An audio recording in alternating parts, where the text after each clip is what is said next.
Welcome back. Now, the Mining Indaba kicks off in Cape Town tomorrow. It's a gathering of players from across the mining value chain and all over the world. This year's Indaba comes on the back of South Africa sliding into the bottom 10 of the Fraser mining rankings. It's joined Zimbabwe and a host of Latin American countries, including Venezuela, on that list. What may be compounding South Africa's issues in inefficient ports and rail infrastructure? Let's discuss this further. We're joined by mining analyst Peter Major. Thank you so much for your time, Mr. Major. We do appreciate it. Let's just start off. The Mining Indaba kicks off tomorrow. There are many issues. I don't think we have enough time on the show to even get through half of them. But maybe let's first get into what kind of impact the ineffectiveness of our ports and rail infrastructure actually has on the mining sector. Huge, Heidi. We can't overemphasize how huge. Electricity and transport are the heart, lungs, and possibly liver of our whole country. And we all know you can work and live without a brain for a while. We have brain dead people laying in the hospital. They can be kept alive if their heart, lungs, and liver are working. And unfortunately, we haven't just abused our heart, lungs, and liver. We've gone out of our way to tear chunks out of it. So these are serious issues that can't be fixed overnight, probably can't even be fixed in 6 months to a year, but they have to be addressed. We've been ignoring it. We've been raping and plundering these, using them for all kinds of crony deals, paying executive salaries on bonuses that were non-existent. These assets were world-class 20, 25 years ago. Now we're in the bottom quartile of the planet if we start comparing our electricity and our rail harbor infrastructure. It's quite alarming that we aren't looking after this infrastructure, given the fact that it used to previously work and now we've just completely neglected it. I wonder if you could briefly tell us, Mr. Major, what some of these issues actually are when it comes to the infrastructure of these transport, whether it be rail, whatever else it might be. And the reason why I ask this is because we know that we have so many trucks on the road at the moment because it's impossible to rely on rail because of the state that they are in, because of what is actually going on in our rail sector and departments. But what are the actual issues that are just further exacerbating the lack of developments in the mining sector that we could have been seeing if this infrastructure was up and running and working? Okay, I think the trucks are a good place to start. We never should have had all these trucks on the road 20 years ago. But we had people in government that thought they were creating jobs by removing conveyor belts, by neglecting the railroads, even removing railroads from our power plants and from a lot of our mining to main rail or mining to port areas. So we started creating all these trucks that never should have been there, that have been destroying the highway and killing people from day one. Now, those trucks were artificially created as we destroyed the rails and the conveyor belts. But today, the trucks, unfortunately, we have to have because we have no conveyor belts and our railroads are abysmal. But you don't want trucks. They pollute a lot. They kill people on the road. They cause tens of billions of dollars of damage on our highways. We want to go back to railroads. Railroads are umpteen times more efficient than trucks. And we probably have the top 10, 15% railroads in the country. We have the top 10 or 15% harbors in the country. But you can see all these were given over to crony capitalism. And even worse than crony capitalism, we now have Zama type gangs actually tearing apart this infrastructure, taking copper, aluminum rails, wiring out, taking railroad ties, taking rail. So now it's criminals. It's not just crony capitalism and inside politicians. Now it's gangs and gangsters and anarchy that's hitting this infrastructure just as bad as the previous bad contracts, bad service companies that were supposed to be taking care of it, and bad management that was put in charge of ESCOM, ports, and railroad. It's actually shocking when you think about this holistically. It's quite shocking. I want us to speak about how these problems that you've just mentioned and many others are affecting capitalizing the mining sector and allowing it to grow and do what it's supposed to do to full capacity. Because right now there are restrictions within the mining sector and how the mining sector is functioning because of issues that we have with infrastructure. Yes. Existing mines are barely hanging on, and they're doing more sustainable capex than they are expansionary capex because it's just too risky. You don't want to bring on more production when you can't even get your current production on rails or to harbor or refined because of electricity.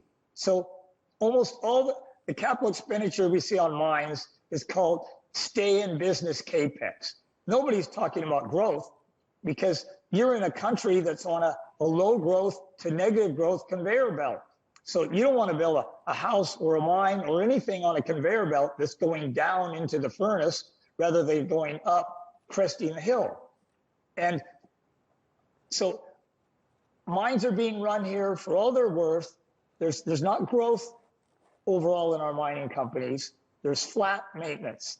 And we have to get our infrastructure in place.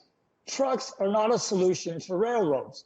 Railroads are not a substitute for conveyor belts. We got to go by the numbers. Whatever is the most convenient economic means of transporting coal to a power plant should be in place. So we got to throw all this negative legislation, this so-called empowering the wrong people legislation. We got to put in one word, meritocracy. Everything must be done on meritocracy, efficiency, and economics. Those are the three critical areas that need to be at the top of every plan and every penny budgeted. We can't spend $1 and get 50 cents in return. We got to spend $1 to get a minimum $1 back and hopefully $1.50 to $2 back. Maybe we can speak about the role that the private sector can play in trying to assist in dealing with the infrastructure problem. The other issue is the fact that the private sector would say we can't do much because government needs to create a conducive environment to be able to have these mines up and running and have a proper functioning mining sector. But how do the private sector and government work together to try and fix this problem or at least try and sort it out? Well, you've summarized it better than I can, Heidi. Yes, government's job is to create an environment where everybody can fulfill his capabilities. And government has not created an environment like that. They've created artificial environments for insiders. And yes, the private industry, just look at Australia's railroad. Why is Australia the lowest cost by far iron ore producer? Because those mines control the cost of production all the way from exploration to mining to transport, getting it all the way to China. And it's benefited Australia. That Australian mining industry has grown fourfold since 1980 when they were smaller than us. We've gone negative. So government can always nationalize later. But in the meantime, these are emergency situations. We're in dire straits. So we should let the private industry, wherever they can do better than government, they should be allowed to do that. And if government still wants to have control later, fine. Let them nationalize again in 10 or 20 years. But right now, this is a sinking ship. We got 63 million people here that are not going to have jobs. We're already up to 45% unemployment. Our infrastructure is being dismantled every year here for 25 years. And we've got to take measures. Private industry can help us do that. So the Mining Indaba kicks off tomorrow, Mr. Major, and many would say it's just another Indaba, it's another year where leaders from across the country come together and they speak about these issues, but then nothing is ever done. What can we expect from this Mining Indaba, and do you think that the Minister of Mineral Resources and Energy, Gwede Mantashe, needs to be seen to be actually doing more than just having these Mining Indabas? And because he's the minister, many more might be expecting more from him. This government should be so happy they get so many second chances. And the fact that people still fly down here for this Indaba shows they're willing to give government a second chance. If I can think of anything that Mr. Montage, Mr. Ramaphosa can do is talk less, deliver more. And don't throw out lots of numbers. You know, these numbers are meaningless. Everybody knows they're meaningless. Even the politicians citing these numbers are meaningless. Say less and deliver more. And just use a few examples. They must have a couple examples where people will acknowledge, hey, that's an improvement. Hey, look, they did change the legislation. But when Gwede Mantashe goes on the public platform to say his boss, the president, had to force him to raise the limit of self-power generation from 10 megawatts to 100 megawatts, you know, that's not showing people that you're really serious. They could do so much, but they don't need to talk as long as they do. They don't need to say a quarter as much. Just say what you are delivering and what you know you can deliver, and stick to those deadlines, stick to those timetables, but deliver something real. Just lastly, Mr. Major, I've completely run out of time, but I must ask you this. Sibanye-Stillwater strike has been going on for almost 3 months. The employer and union leaders met this previous week to try and find a solution. We saw the minister trying to facilitate a meeting between the two. What is your view and perspective on this ongoing strike? This thing is going down to the wire, Heidi, and it's scary. These gold mines are very big, very old, very high cost, and risky. No foreigner would ever take any of these gold mines. We should be so happy that the South Africans were willing to run them this long. But these are marginal assets for Sibanye.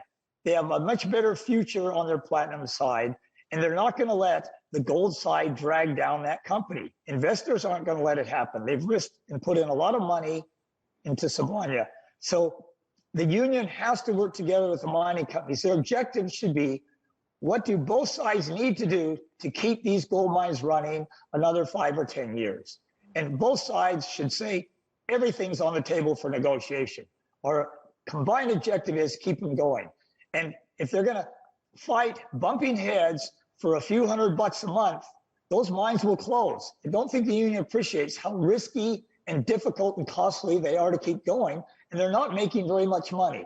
The platinum side's different, but there's no room to be cute on the gold mining negotiations now. No room at all. Yeah, it's a very difficult one. But thank you so much for your time this evening and your perspective. I'm sure we'll see you at the Mining Indaba. That was mining expert Peter Major just speaking to us about the infrastructure issues that we are facing in this country that directly impact the mining sector. Now,